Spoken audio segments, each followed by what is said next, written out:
The adult beverages are poured. The kids are asleep.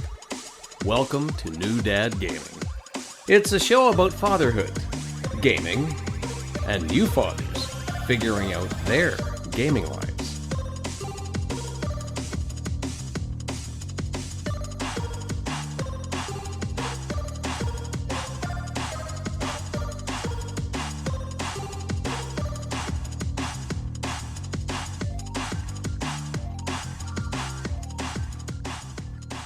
My name is Trevor, and I have a 9-year-old and a 7-year-old.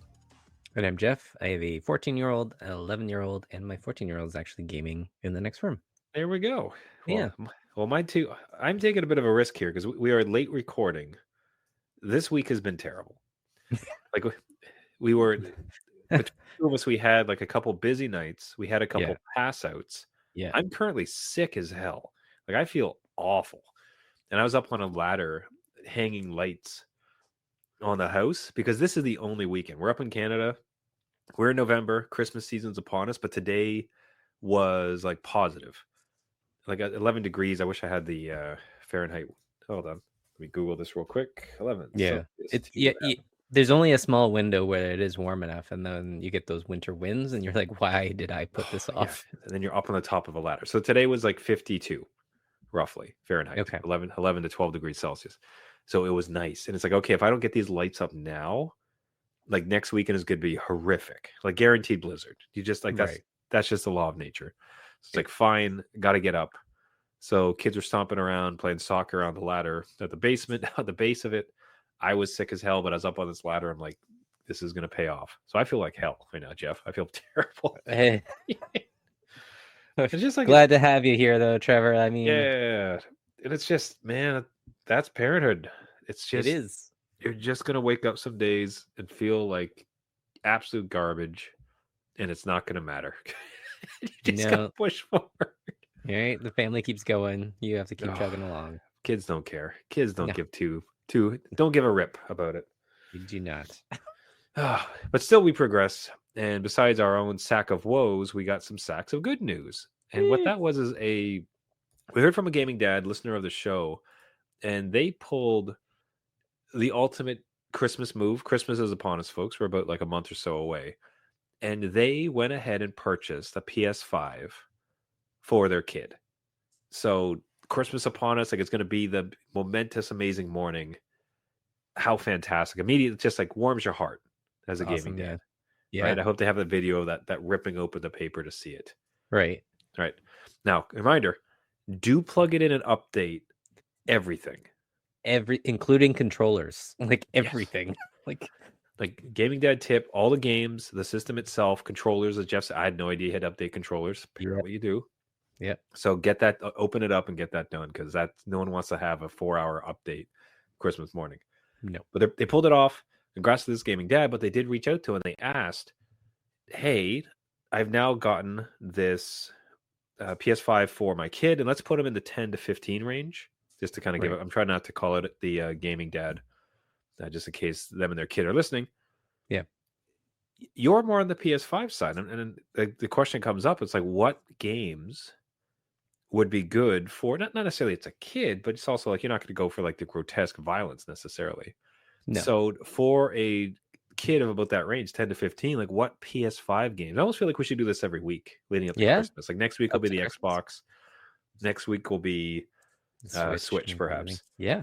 But this week, for the gaming dad that's going to go ahead and pull the trigger on a PS5 for their kids, like what would you recommend be also tucked in away in that tree? So as part of buying a PS5, I believe, unless they've changed the rules, it does come with Astro's Playroom. So Astrobot had a Playroom launch title. That is a perfect kid game to kind of get introduced, just not only to the system, but the controller and the haptics and stuff. So anybody, any age can have fun with that one. And then the sequel is just Astrobot, which I've played. I have nothing but good things to say about that game, and it's just an awesome experience. Again, platformer, so if they're into platformers, absolutely, those are two games right away that you could just launch into the system. A big hit with my kids and myself, just again in and around that age, Spider-Man. Spider-Man is always a good one. If you're like okay with, the it's Spider-Man comic book violence, right? But there's Yeah.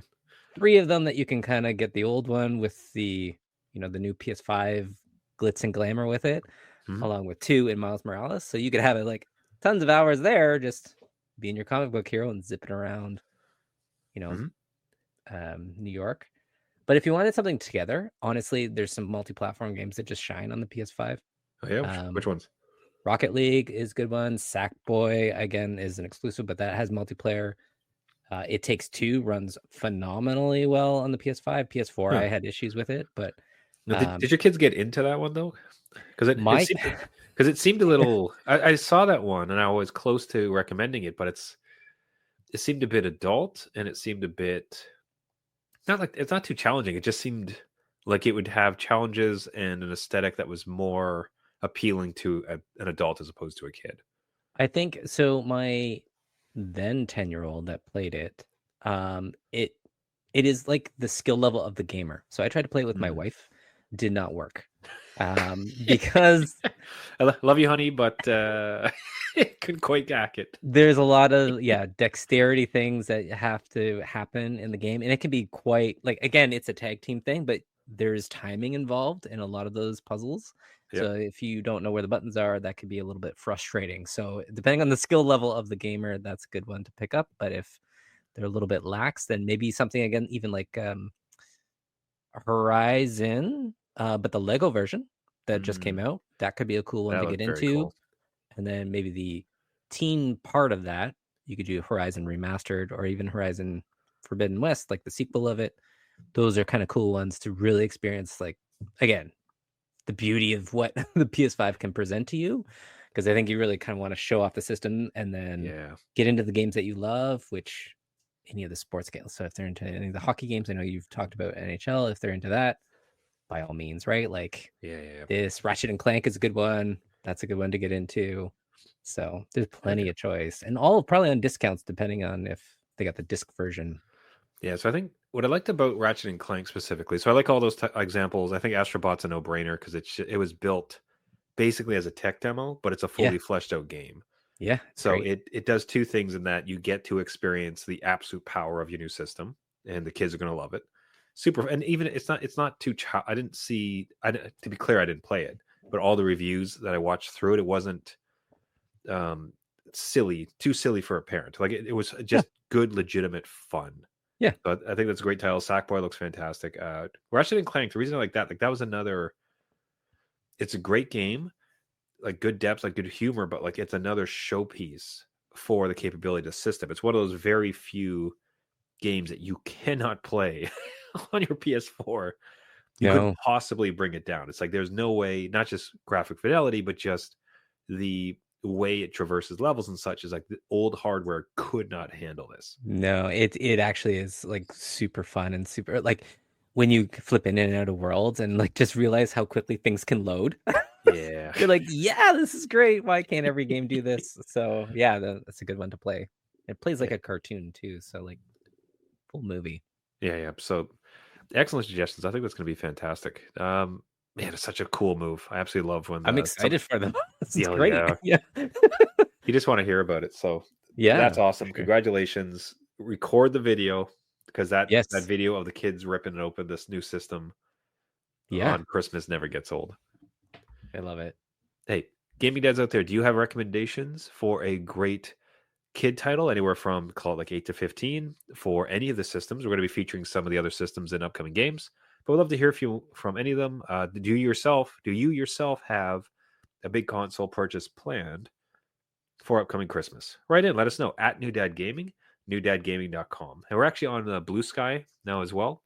So that's now we're looking at Instagram, Facebook, Blue Sky, X, wherever you can find us. So any of the socials at New Dad Gaming or newdadgaming.com. Now, what I did want to mention, it was a bit of a I was happy to see today that my kid fired up Ghostbusters Spirit Unleashed. Okay. And for the unknown, like what had happened the previous week is that during the Xbox, there's a free gaming weekend. So for the weekend, there was like 6 or 7 titles that you're allowed to just play for free, which is awesome. Like it was really great. And the one that he really resonated with was a title that I had no clue even existed. It's Like the just best kind. Yeah. and the deluge of like titles that come through. It was just something that didn't hit my radar, but it totally makes sense because it's a squad-based shooter, except as opposed to killing things, you're trying to capture ghosts.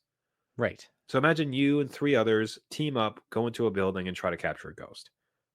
And you do contracts and all, like there's a story like mode, but the big thing is really to get online with like 3 other people, Yeah. and play.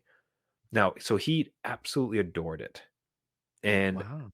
yeah, it was sort of like again like anything that's not Roblox at this point, I'm super into for them. It's like You're like, this please play. title. This thing that you're talking about, is it Roblox? Because if it's not Roblox, that makes me pretty excited and happy. So I got to the point he did it all weekend on the free weekend, and they said, "Hey, can we buy this?" Oh And I wow. pushed back. Okay. Yeah, and I pushed back a little bit because it's like, all right, I don't want to drop cash and then find out just the next week, okay, you're right back into That's Roblox, and it. this was all a Yeah. waste of my time. But nope, like happy to see he came on down and he had fired it back up, and he's been playing it like consistency. Almost to the point basically now where it's like he's kind of got the money's worth and we're at like a decent place. Okay. Right. So I mean a couple like threads to pull up on there is like a Ghostbuster game. Like, okay. It's just like gaming dads might want to check it out. It is legitimately pretty cool, pretty like well put together. Yeah. And then B, just trying to pull out anything from gaming dads or pulling your kids, using free weekends to get your kids to try new things and pull them out of existing habits as far as Roblox or Minecraft or what are they currently doing. Have you had anything recently like where you had them try a demo of something and then they were able to, you're able to pull them out of a existing like of your Minecraft or Roblox? No, so the problem is that a lot of the times I will introduce things and it might have a good, let's say, good day in the sun, where they play the game and then they go back to it. They go back to Roblox and they go back to Minecraft, where they find the same kind of experience within that platform, which is like fine, but like you like what you like. I get it. But I do want the variety of things because there's other experiences, right? And things are put together differently, and Roblox tends to have the same platform vibe to it, right? Like that's all it is. So yeah, I mean it's not as if it completely knocked them off. It was just refreshing to see that some title that I'd never heard about, which is by the way is not, it's not to say normal people have not heard about this one. Like it's just I'm sort of in a dad bubble of survivorship, just trying to like survive out here. Right. So it's not as if I'm on top of it, and I didn't hear it. However, it was more just like, okay, so you're telling me there's this entire like not massive, but like fairly sized AA style, like a live service Ghostbuster game that actually is put together really well. That seems to have like a nice little fan base and it's surviving. Yeah. So yeah. So anyways, like I guess in a small way for PSA for gaming dads, hey, there's a Ghostbusters game. If that's your jam, check it out. Like it actually looks pretty fun and pretty well put together. And B, just the idea of using trials and free weekends to introduce the kids to other genres and games that they might not otherwise be able to see, and hopefully, and get them playing some other stuff besides ye old faithfuls. I am all for demos. Bring back demos and trials that are not paywalled with pre-orders. Just give us the experience. That's great. Again, introduce kids, next generation dads into something that we may like, that we may not want to drop $80, $90 on right away. Yeah. So leading up, so in the trial round of the show today, I'd asked you if you had any experience of the Roblox to normal game pathway, where it's like, hey, did they discover a genre of game inside of Roblox and then that carried over to real life? And you dashed my hopes. Yeah, no, it doesn't happen here. At least not with my kids. So it's like they seek out what they seek out on Roblox, but it is not replicated outside of it, at least so far. So okay, because because as stated in the show, like I'm a big fan of hockey games, like one of my favorite genres. Right. And I come downstairs this morning. What do I see? But like my youngest is playing Roblox hockey. It's pretty jank, but like all the mechanics are there.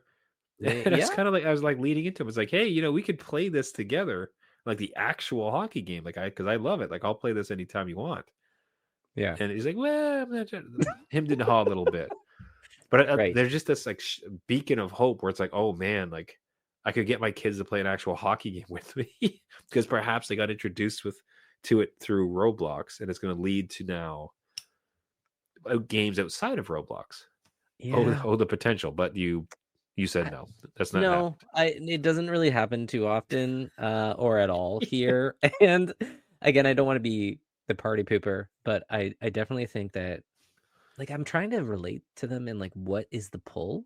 So I'm thinking like when we grew up, there was, the old kind of like click adventures or even flash games, Java games, whatever. Okay. And Yep. like, I played that yeah, I had fun with those, whatever, but I did things outside of that. Like, you know what I mean? I was even locked to one console. I had other consoles and experimented with like other games and stuff. And it's an odd thing for me to wrap my head around of just being locked Hmm. in to this one thing and searching for different things. And maybe it is just entry point. It's just easy to boot it up. You see all your friends there and you can play any game with them. Like there's no paywall Yeah. or barrier necessarily around it. And they can just hop in and play a hockey game and then go into a Fortnite style game or whatever.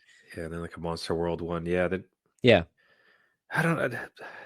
It would just be more interesting to see. Like it'll be kind of fascinating to hear. It's almost like when this podcast turns into grandpa gaming. Right. because Yes. because what I'm curious about is like because we had where does it go for like the next generation? So our parents, generally speaking, some of them kind of played video games, but not really. They No, maybe yeah. played an arcade machine. Our generation grew up on video games, but like NES through to and like Xbox 360, PS3, PS4.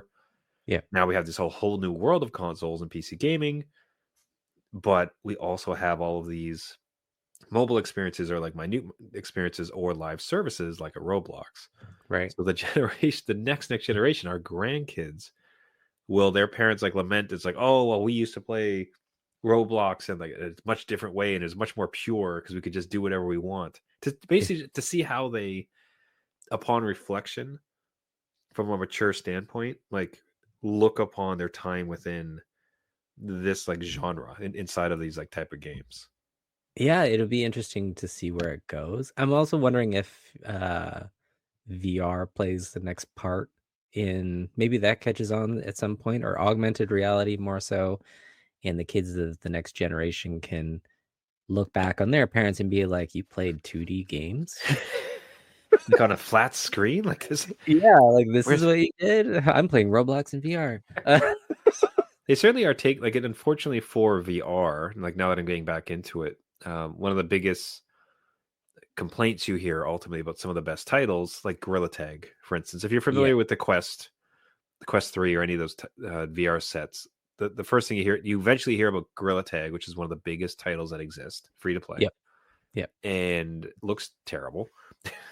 like, like it's really janky looking. And I bring it up for It's also like those watching motion live. sickness inducing. Like I was looking at videos of it and I'm like, what? How do you operate this in VR Let's see, Gorilla without Tag. falling over? No But comments yeah, here. that is all the rage. That is everybody talking about that game at recess. So Yeah, but that's the thing though. At recess, because the thing is, like the vast majority of kids or players of this are kids, yeah, right? And for some of the most popular titles, so Horizon Worlds, which is just this like open world kind of tiny little experiences, you can go into worlds. Gorilla Tag, Population One, uh, is this other? It's escaping me, but it's another kind of get everybody else to build their little worlds. It's very Roblox blocks. It's basically Rec Room. Rec Room. oh yeah, yeah, It's yeah, basically the Roblox of VR, right? right. But generally speaking, very much kids. Like the only people who are on it are kids. Where you see these adults go onto forums online. It's like I absolutely hate this. Like it's nothing but squealing like 10-year-olds. Like I really is there any game I can play where it's just fellow adults? So fine, okay, complaint taken. The grander point being is that there seems to be, as far as the base of VR gamers, it actually seems to be more kids than it does seem to be adult.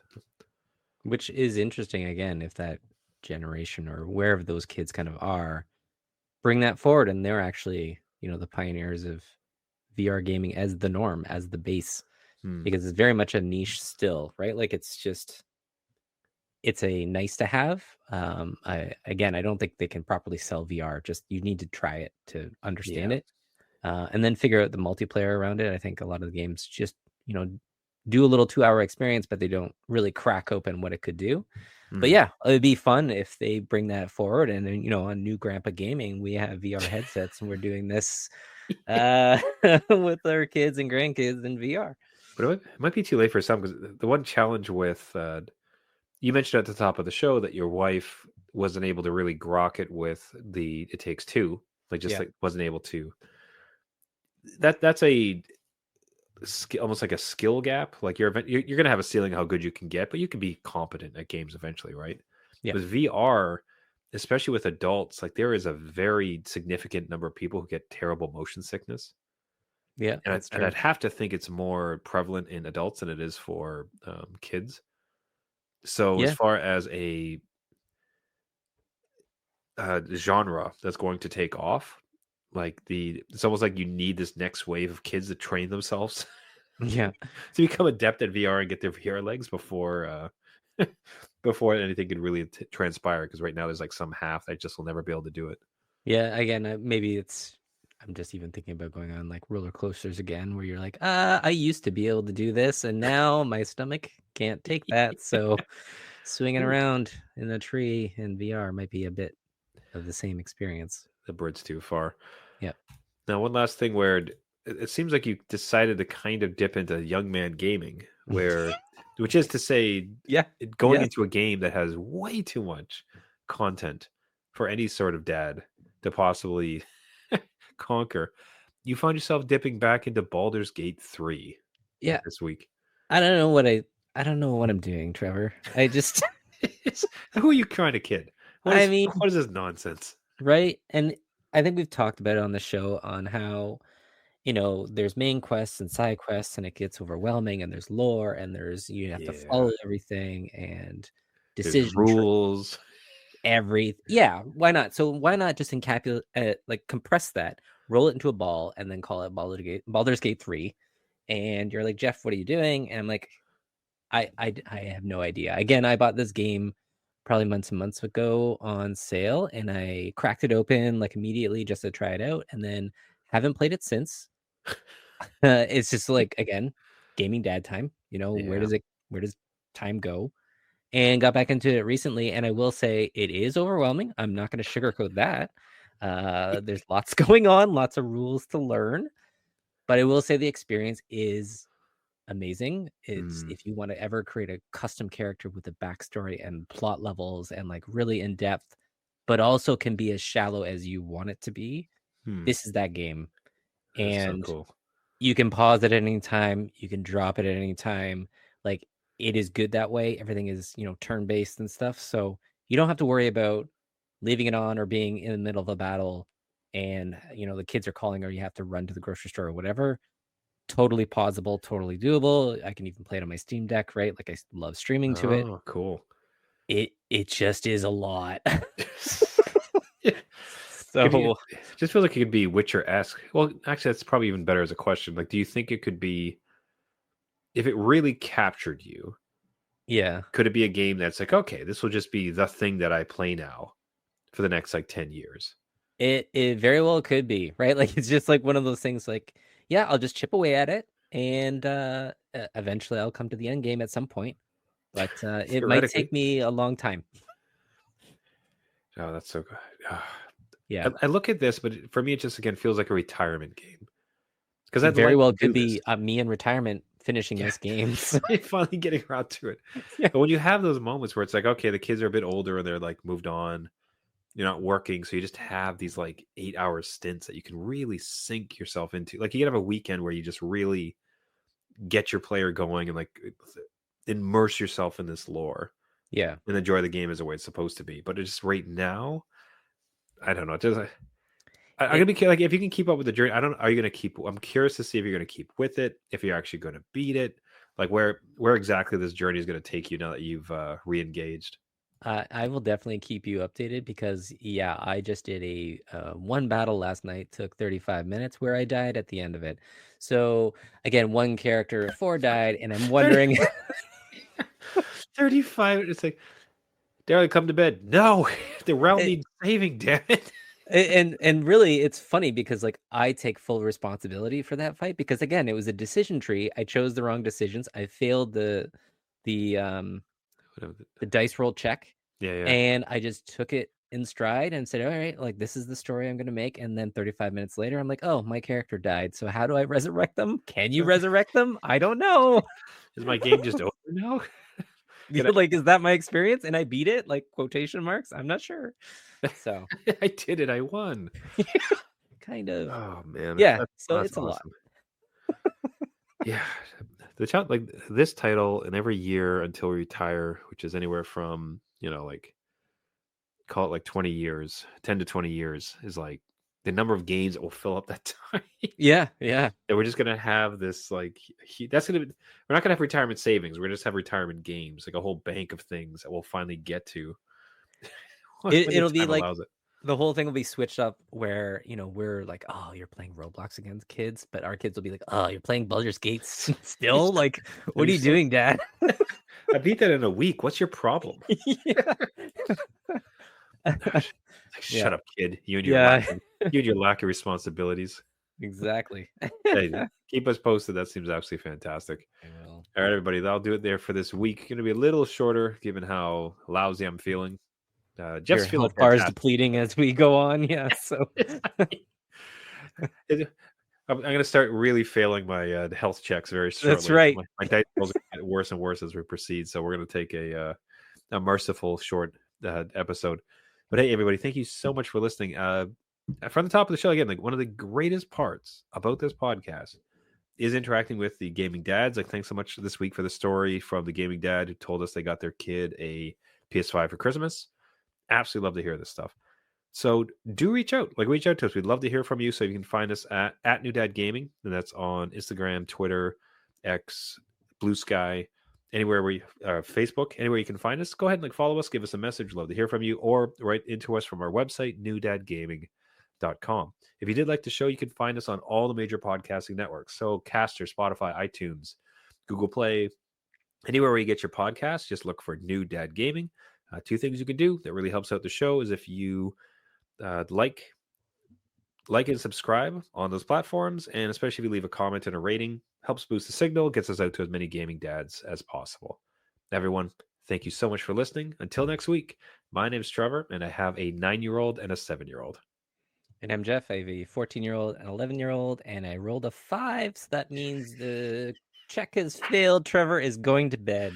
Yeah, it's like Trevor's in death savings throws at this point. He's got to be revived tomorrow. Yeah.